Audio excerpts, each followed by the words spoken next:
Welcome back, everyone. We are focusing on some of the key races coming up this Tuesday. And in the first segment, you heard from the incumbent, Rob Astorino, the Westchester County Executive. And now, for the flip side, we bring in the Democratic challenger, Noam Bramson. Mr. Bramson has served as the mayor of New Rochelle since January of 2006. Before becoming mayor, he served for 10 years in the New Rochelle City Council. And we're very pleased to be joined right now by the mayor and Democratic nominee for the County Executive of Westchester, Noam Bramson. Noam, thank you very much for a few. We're going to get into the issues, but as we're here in the home stretch, how are things going? Well, we're very pleased with the momentum that we've gotten. Last week we had an endorsement, a strong endorsement from President Clinton. Then we had Governor Cuomo, Senator Schumer, a great endorsement from the Journal News. So we really feel as though things are moving in our direction. And you know, Bill Clinton, as he often does, really put things best. He said this is a contest between two fundamentally different approaches. We all know we have to save money and be fiscally responsible. Rob Astorino's attitude has been let's cut back child care and neighborhood health centers. My approach is let's share services so we can be more efficient, and let's grow the economy so we can have a greater job base and a stronger commercial tax base as well. We face difficult challenges when it comes to housing and safe drinking water. Rob's approach has been based on conflict and confrontation, and it hasn't worked. It's cost us an arm and a leg in fees and fines and penalties and hasn't advanced the interest of Westchester. And I think we can accomplish a lot more through cooperation and working together. And finally, we've got to decide what kind of county we want to be. You know, Rob Astorino is opposed to a woman's right to choose. He vetoed legislation that would have protected women seeking medical services here in Westchester. He's opposed to common sense gun safety regulations, brought gun shows back to our Westchester County Center.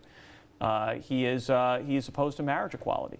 So on any number of these issues, there really is a very clear contrast between a common sense Clinton Democrat, which is me, and someone whose record is consistent with being a Tea Party Republican, and that's Rob. He claimed, Mayor, that it's cheap shot because after Newtown, he drew the line with gun shows. Fair or not? He lifted those, rather imposed the ban temporarily. Never made it clear that he'd institute a permanent ban.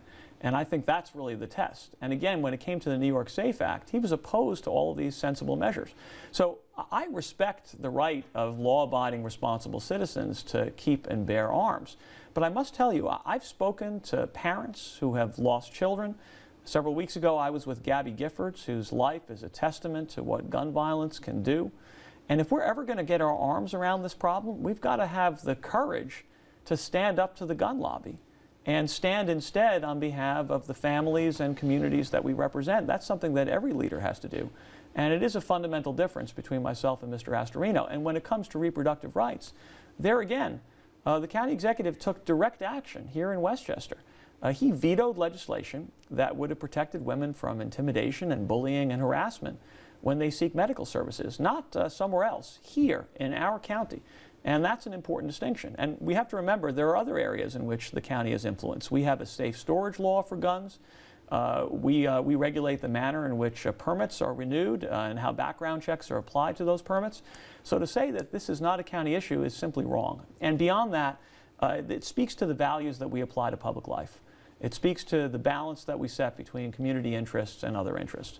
And I do think that the opinions that I've expressed, the views I've expressed, are far more in line with what the typical Westchester resident expects of their county executive.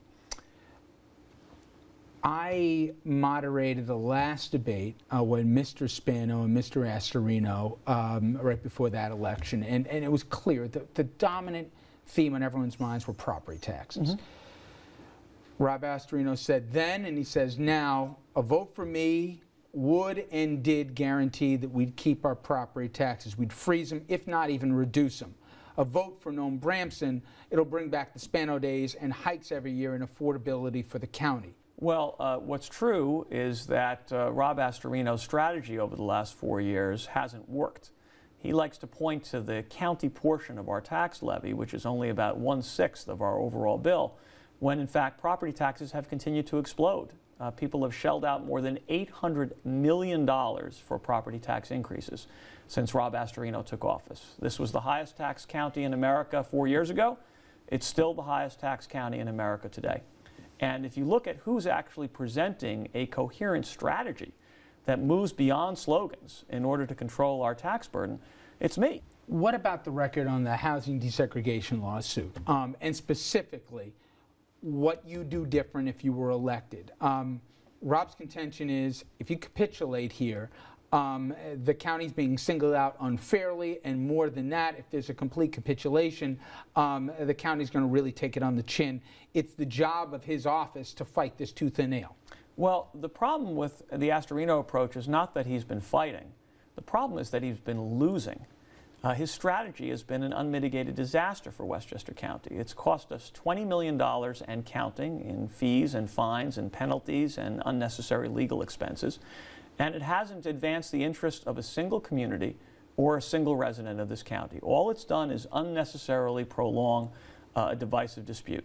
So my view is we're going to accomplish a lot more by having constructive working sessions with federal officials, local officials, and county officials all sitting together at the table and figuring out how can we get this expensive, divisive mess behind us.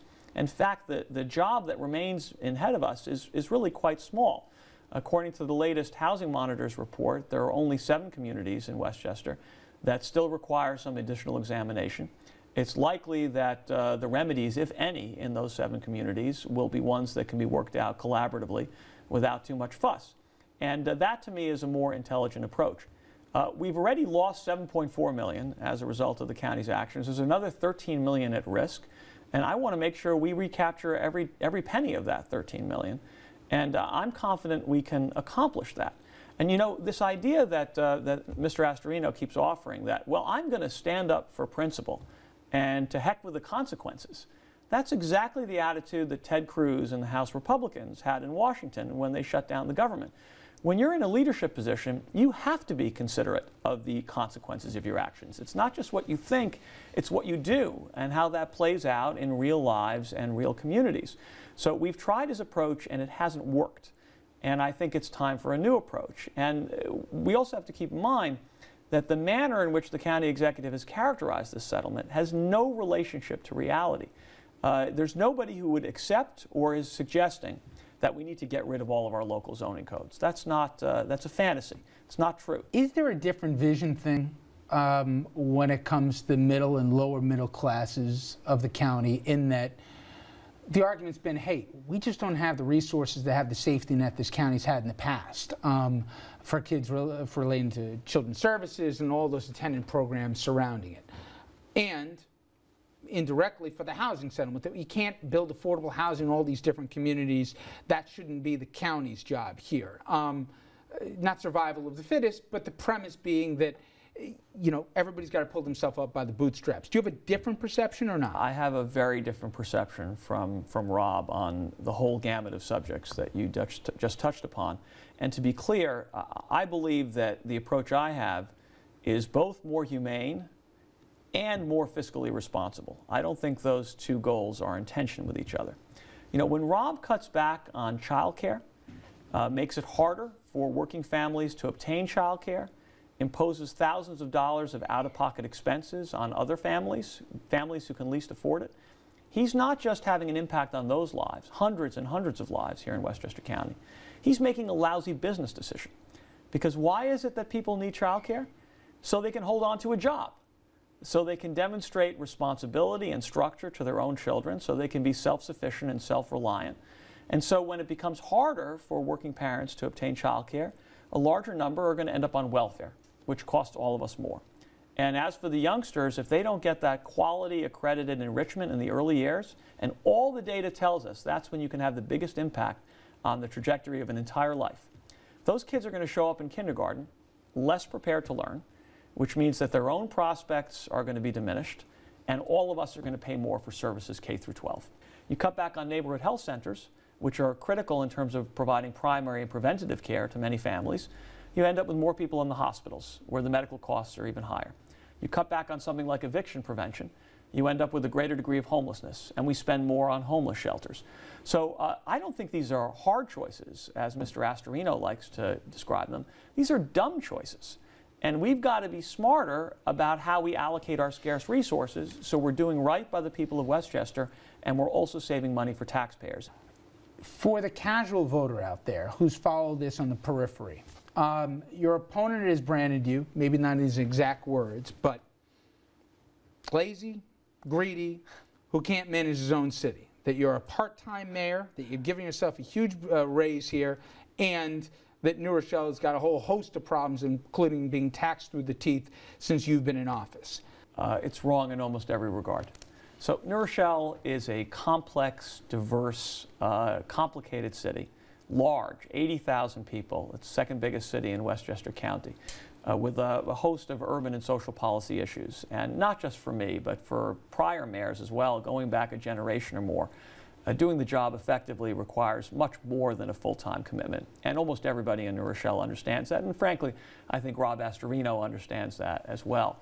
In terms of our fiscal record, New Rochelle today has the lowest municipal tax rate of all the comparable cities of Westchester County.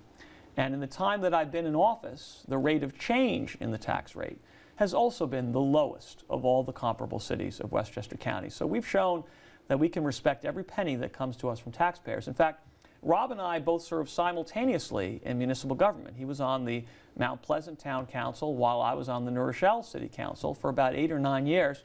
During that period of time, the tax increases that Rob Astorino supported in Mount Pleasant were higher than the tax increases that were supported in New Rochelle. So there's a lot of hypocrisy in the claims that he's made. And in fact, the Westchester Fair Campaign Practices Committee, independent, nonpartisan body that's ruled for Democrats and Republicans, found 5 of his specific claims to be untrue or so misleading that they may as well be untrue. And I think that illustrates the degree to which his campaign is really based on distortion and fear and dishonesty. Good enough. Thank you very much. Mr. Mayor, thank you very Good to be much. with you, Richard. Best of luck. We're going to be right back in RFL right after this.